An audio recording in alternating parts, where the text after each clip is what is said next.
talk for long. We found a dog at the warehouse. I've lost him for now. But my guess is it's still operational. If I don't make it back, I've always loved you all.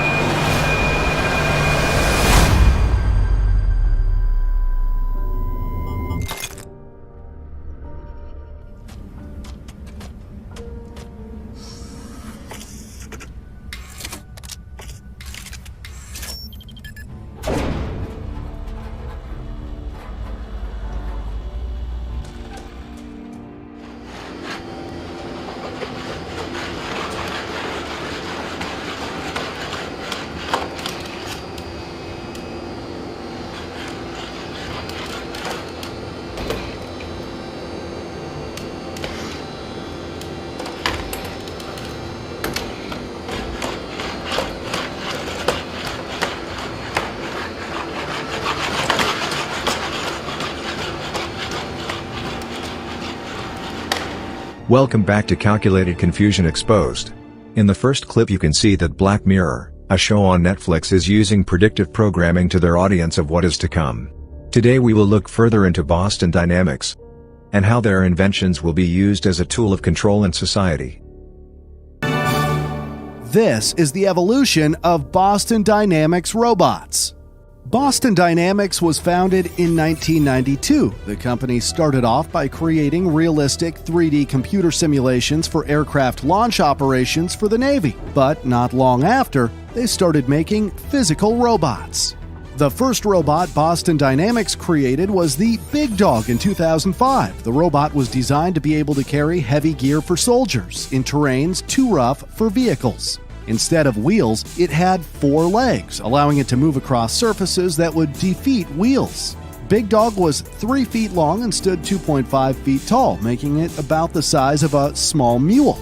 Despite appearing absurdly awkward in early videos posted by Boston Dynamics' YouTube channel, the robot was surprisingly proficient at keeping its legs under itself. Even when it was kicked by its tester, the Big Dog did not fall. Let's just hope the robot will not take revenge on humans for this kick.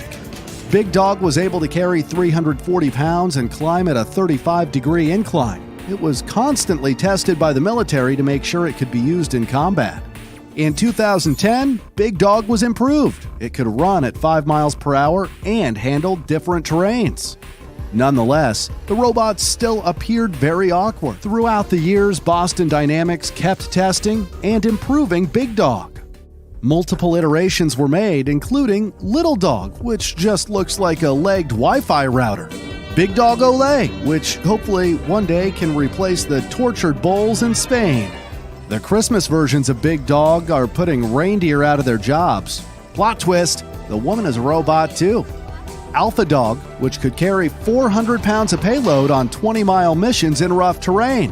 And in 2012, the latest generation known as the Legged Squad Support System, or LS3, was developed. It was a significant upgrade compared to Big Dog and could operate in hot, cold, wet, and dirty environments. It could also run faster at 7 miles per hour and was roughly 10 times quieter. Despite improving Big Dog and investing millions at the end of 2015, the Big Dog project was discontinued. The reason was that the robot was too noisy for use in combat, which I can easily understand for the first iteration since it sounded like a swarm of bees. But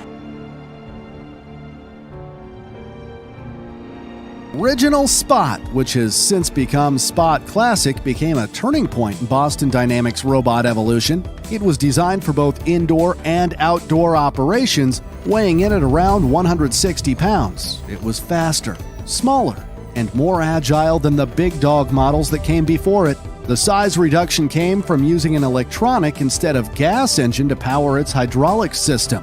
The company describes Spot Classic as the machine that, quote, laid the groundwork for the strong dynamic robot controls seen on Spot today. Multiple iterations were made, including Spot Mini in 2016, which is a smaller version weighing 55 pounds.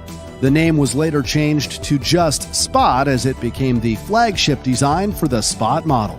The robot is all electric and runs for about 90 minutes on a charge. 1 year later, Spot received a new, more iconic yellow design. It is one of the quietest robots the company had ever built. Some versions also include an arm, allowing it to do more tasks like opening doors. This is the most watched video from the Boston Dynamics YouTube channel and has over 140 million views. And just like you would expect from Boston Dynamics, Spot was also heavily abused. Spot was also able to do more tasks autonomously, including navigating through the lab facility. It uses data from the cameras to localize itself in the map and to detect and avoid obstacles. Spot was the first robot the company released commercially. In June 2020, it became available for consumers for $74,500.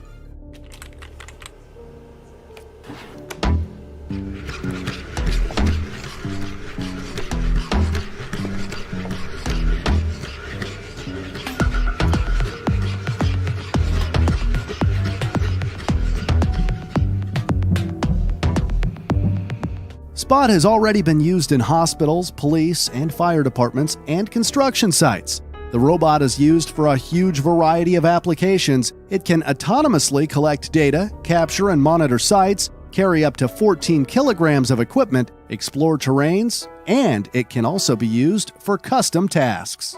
Spot's arm can pick up, carry, and drag items. It has a 4K camera and an LED illuminator to inspect objects. It can also do other tasks like turn valves, flip levers, or open doors.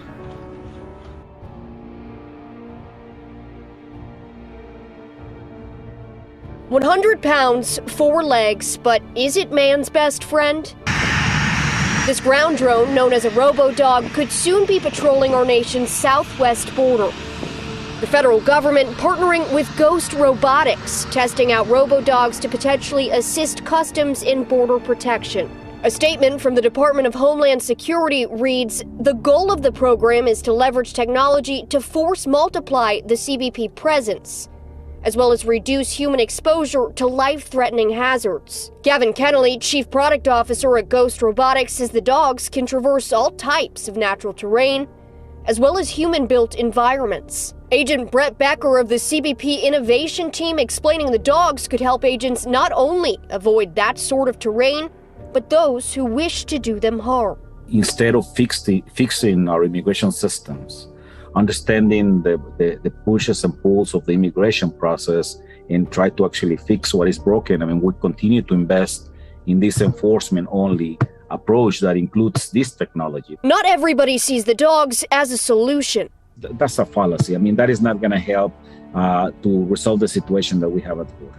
Advocacy groups like the Border Network for Human Rights and ACLU calling them a misuse of funds, raising concerns about privacy. We're running forward on how we collect mass amounts of information and intrusive information on people and communities like border communities. And we're not taking a step back to say, is this the direction we want our American society to head? And also, are there policies in place behind these technologies that ensure that they won't be used in an abusive manner?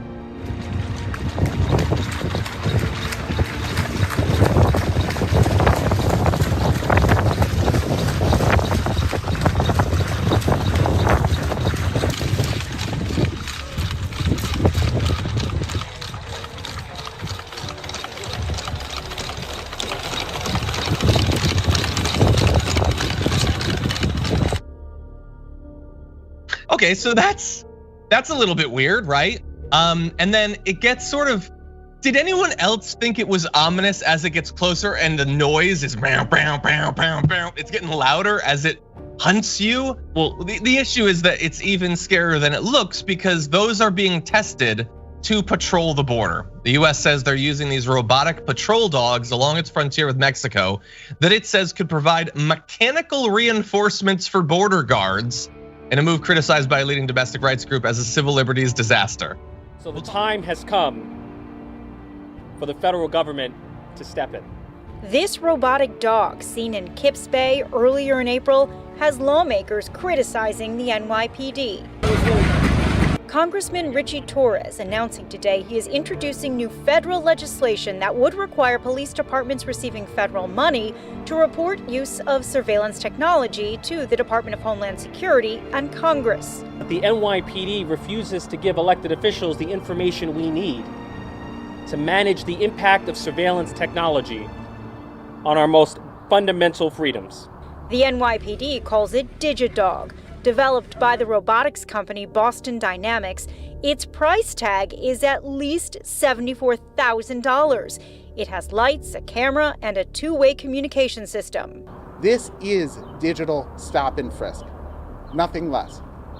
And when we look at DigiDog, this dystopian surveillance tool brought into New Yorkers' houses, it hasn't done anything to keep us safe. Local officials have complained the acquisition of the robot police pup violated the POST Act, the Public Oversight of Surveillance Technology Act, passed in 2020 as part of New York City police reform. It requires the NYPD list surveillance tools. We believe in the work of law enforcement across this country and certainly the NYPD, but we also believe that New Yorkers have a fundamental right to understand what types of surveillance and technology that the NYPD is using. The police department says critics are barking up the wrong tree. In a statement, the NYPD says in part, because the robot is being tested for use in hostage, terrorism, bomb, and hazmat situations, it was properly classified as a confidential expenditure. The use of the robot was properly reported for public disclosure under the POST Act and is listed on the public-facing website. The NYPD says DigiDog is being leased. It will soon be returned and then evaluated for effectiveness. The police department called it, quote, comical that it's considered surveillance, noting it's tough to hide. Critics are using DigiDog as an example of the NYPD's surveillance capabilities that they are hoping to keep tabs on. In the Soundview section of the Bronx, Allison Caden, Pix 11 News.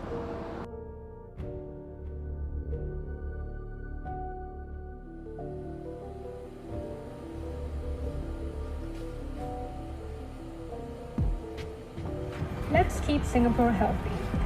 For your own safety and for those around you, please stand at least 1 meter apart. Thank you.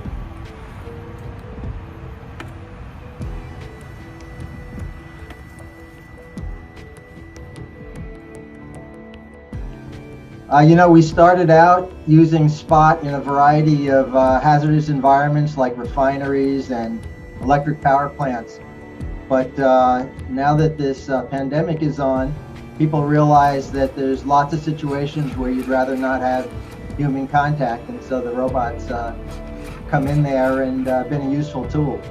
Those around you, please stand at least 1 meter apart. Thank you.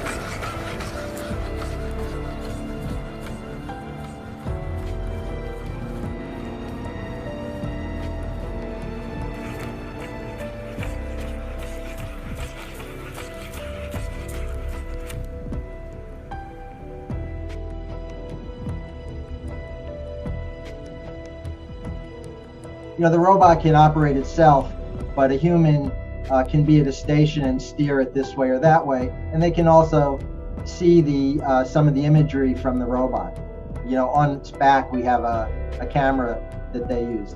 So there's really a human making the decisions as to who to interact with in the case of the Singaporeans.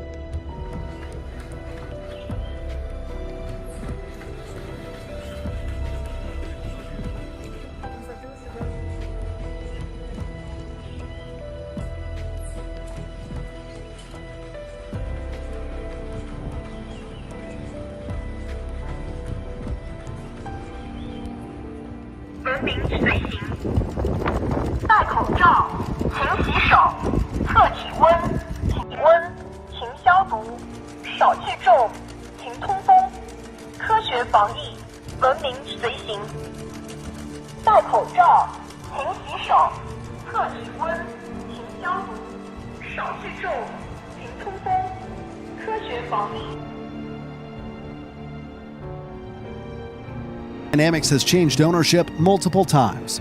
In 2013, the company was acquired by Alphabet Inc., which is the parent company of Google.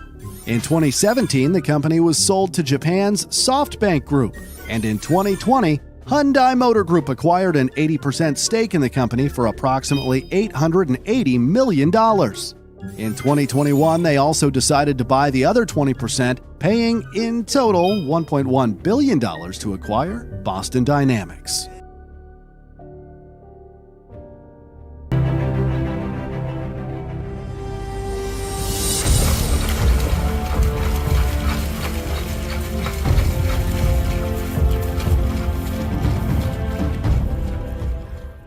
Ghost Robotics and Sword International have teamed up to create a rifle-toting robot dog called the Special Purpose Unmanned Rifle, or SPUR.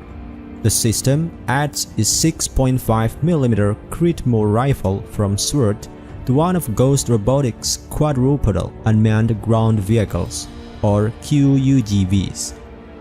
According to the company, SPUR can be remotely ordered to shoot at targets and to save the gun when done.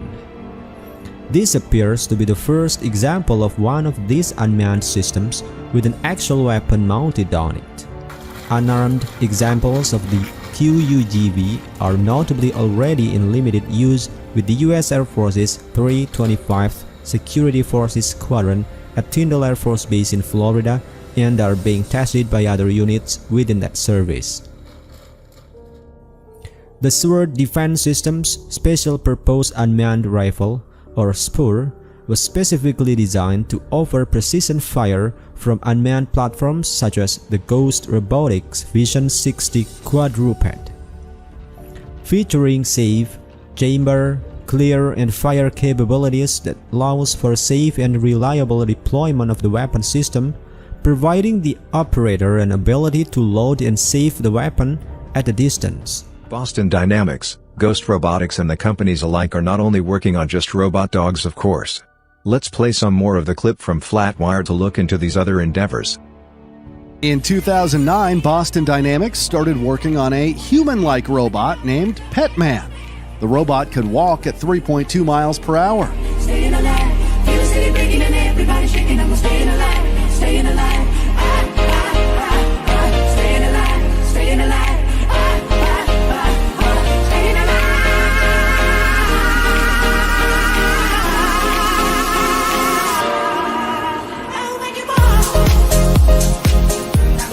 Petman has hydraulic actuators, which act as muscles. In total, Petman has 30 hydraulic actuators.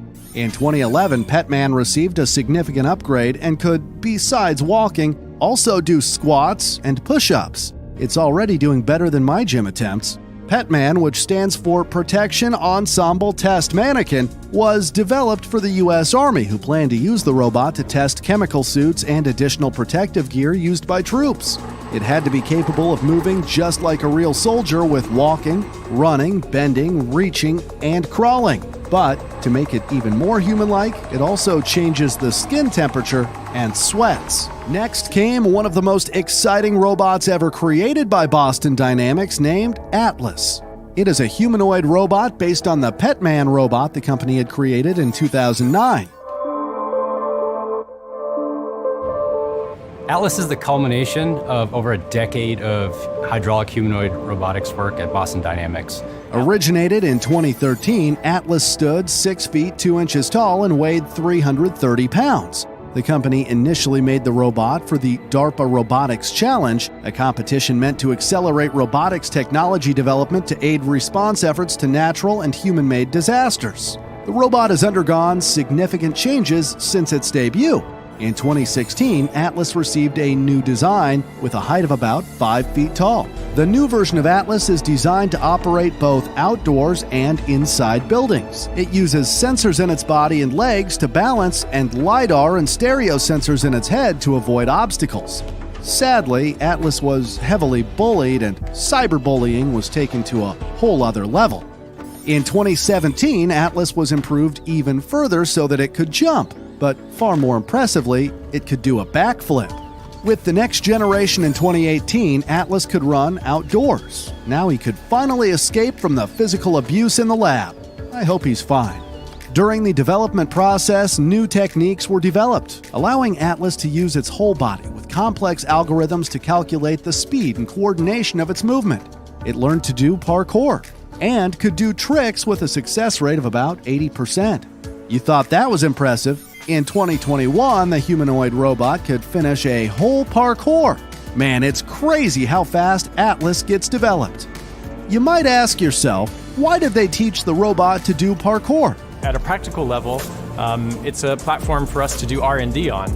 And as an Atlas team, we're encouraged to push that platform to its limits, like do the most crazy, exciting, high-power stuff we can do with it. And so we're always expanding and pushing the limits of Atlas's capabilities, and then, hopefully by extension, extending the capabilities of the company as well at the same time.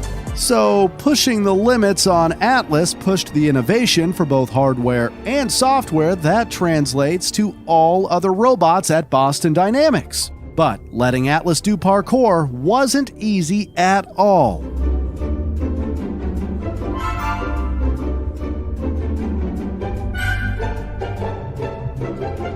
Atlas was capable of doing tricks before, but what made this really challenging was that it had to do the entire course in one run. So Atlas had to be able to do tricks reliably. This technology is developing fast and being implemented all over the world. During the NFL Super Bowl, which accumulated almost 100 million viewers, they used the commercials to program its viewers. Let's take a look at just a few of those commercial clips that push an agenda with AI.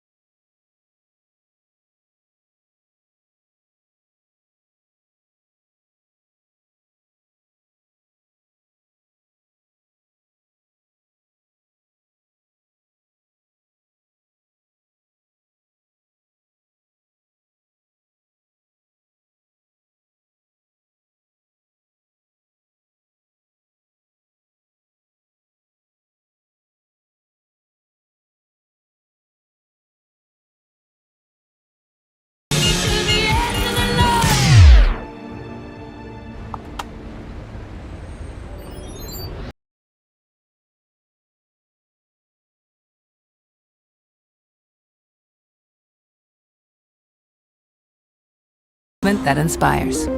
Whew, long day, huh? Happy hour. Thank you. Hey, buddy. You want a Sam Adams? All right.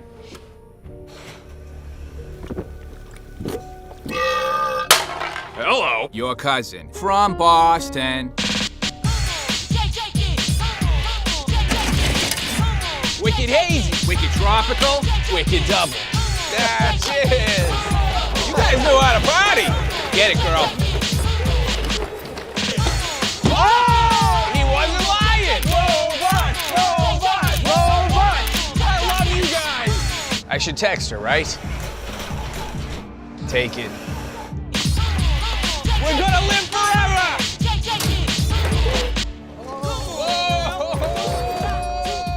Call security. That is security. This is the best night of my life. Oh, body foul.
All Detroit has a cancer. The cancer is crime. We need a self-sufficient law enforcement robot. How long will it take? We can go to prototype within 90 days. Where are you from? Metro South. Welcome to hell. All units, Sector 9. Dead or alive, you're coming with me.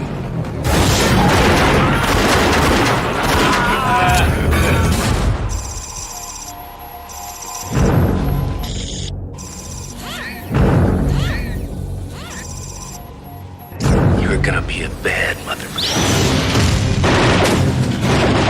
Half man. This guy is really good. Half machine. RoboCop. What is he? He's a cyborg, you idiot. All hero. What are your prime directives? Protect the innocent. Let the woman go, or there will be trouble. Uphold the law. You are under arrest. What is this shit? Justice gets an upgrade. Looking for me? Your move, creep. RoboCop. Thank you for your cooperation. Good night. In the 21st century, a weapon will be invented like no other. This weapon will be powerful, versatile, and indestructible. It can't be reasoned with. It can't be bargained with. It will feel no pity, no remorse, no pain, no fear. It will have only one purpose: to return to the present and prevent the future. This weapon will be called the Terminator. You're dead, honey. We designed them to be trusted with our homes, with our way of life, with our world. But did we design them to be trusted? The rollout of USR's new generation of robot, the NS5, was marred by the death of designer Alfred Lanning. Identify. Murder's a new trick for a robot. Respond. I did not murder him! We're gonna miss the good old days. What good old days? When people were killed by other people. My robots don't kill people. That thing threw somebody out of a window. Is that registering with you? A robot cannot harm a human being. And you trust them if you want to. We look to robots for protection. Imagine the loss of all that we've gained because of an irrational paranoia. Does thinking you're the last sane man on the face of the earth make you crazy? Because if it does, maybe I am. Baby, you can't be looking in the shadows all the time.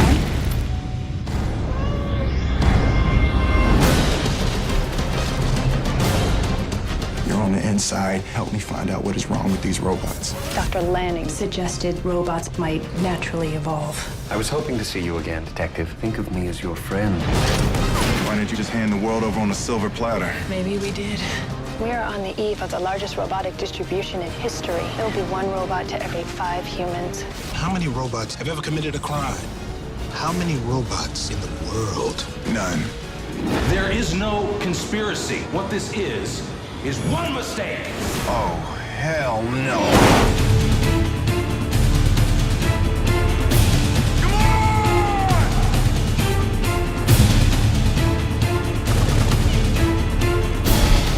Somehow, I told you so just doesn't quite say it. Get off my car!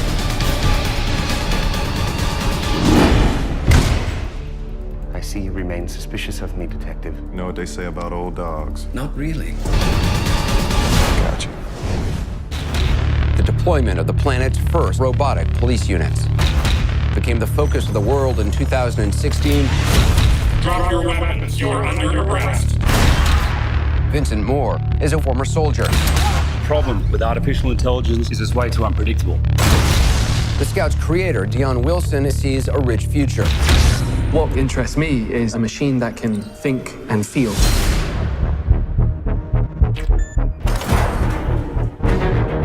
robot that is operated by a thinking human being. We don't want this. It's expensive, it's big, and it's ugly. The Scouts are a huge success. Stop worrying about these pet projects. I think I've cracked it. This is a new kind of life form, a new step in evolution.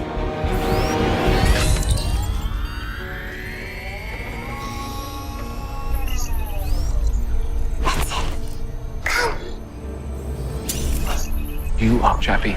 Chappie. It's like a child. It has to learn. What's that? Chappie's book? Yeah, it's yours. Chappie's got stories. Chappie's got a book. Anything you want to do in your life, you can do.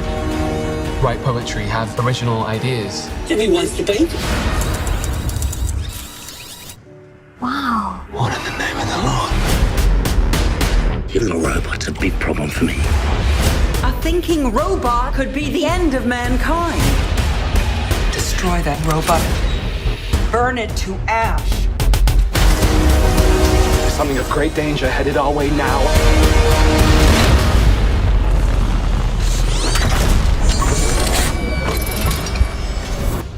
I don't want to die. I want to live. If you want to survive, Chappie, you must fight.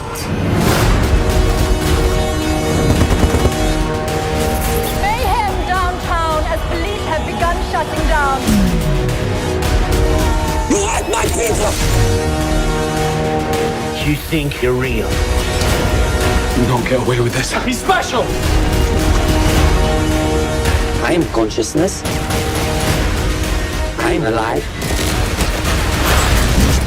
I am Chappie.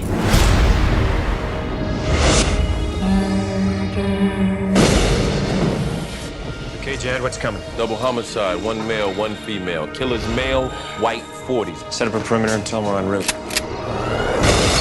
I'm placing you under arrest for the future murder of Sarah Marks. Give the man his hand. The future can be seen. All we have to run on are the images that they produce. We see what they see. There hasn't been a murder in 6 years. There's nothing wrong with the system. It is perfect. I agree. Murder can be stopped. Tell me exactly what it is you're looking for. Flaws. You ever get any false positives? We are arresting individuals who have broken no law. But they will. The fact that you prevented it from happening doesn't change the fact that it was going to happen. The system can't be wrong. You say something, Chief? No. You're in a lot of trouble, John. I have a warrant in my pocket that says murder. Don't run. You don't have to chase me. From 20th Century Fox. He set me up. He set me up! And DreamWorks Pictures. Who's the victim? I've never heard of him, but I'm supposed to kill him in less than 36 hours.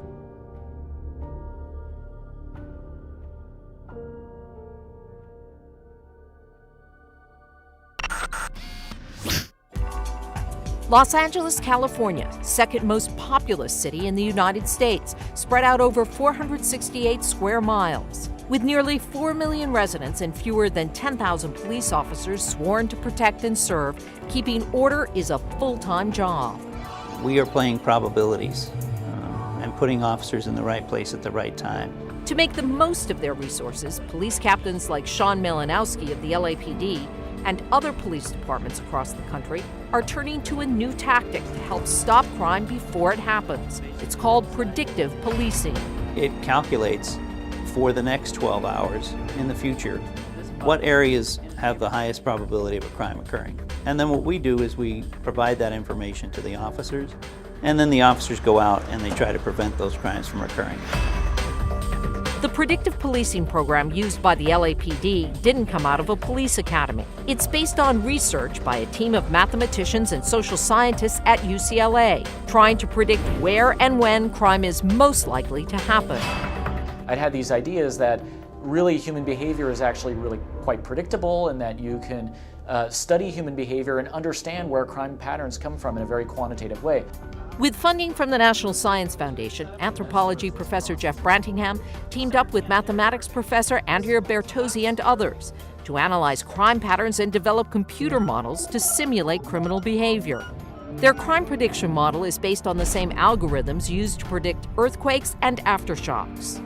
Once an event happens, it triggers another event. And so you can apply this idea to gang crimes, you can apply it to burglaries, you can apply it to automobile theft. There are many types of activities for which this idea is very relevant. Thousands of pieces of crime data from the LAPD, including locations, times, and dates of past crimes, are processed by the software program known as PredPol to calculate and predict the potential criminal activity for an area at a certain time. And those predictions are delivered back to the police departments in a way that allows them to use it in a real-time fashion. So I'm going to code 100 in the area. At roll call in the Foothill area of Los Angeles, where UCLA tested the program in 2011. So today we're going to hand out the predictive policing maps. Officers receive maps showing the areas of predicted activity for the next shift. Red boxes on the map highlight the hotspots, areas measuring 500 feet by 500 feet that will require extra patrols. So the officers know that's the highest probability area where they should be looking for a crime to be committed. And we ask them to get in there and disrupt the crime from occurring or deny the criminal the opportunity to commit the crime. That's just what happened in 2011 in Santa Cruz, California, where officers were patrolling a hotspot, putting them in the right place at the right time to stop an assault. We came here, did extra patrols, and we were able to stop a crime in progress before it got worse. We are helping police fight crime by giving them the best state-of-the-art mathematical models and algorithms to take the data from yesterday and today and figure out what's going to happen tomorrow in the field. With mathematics and social sciences, police have a new weapon in their arsenal, helping not only to protect and serve, but also to predict a crime before it happens.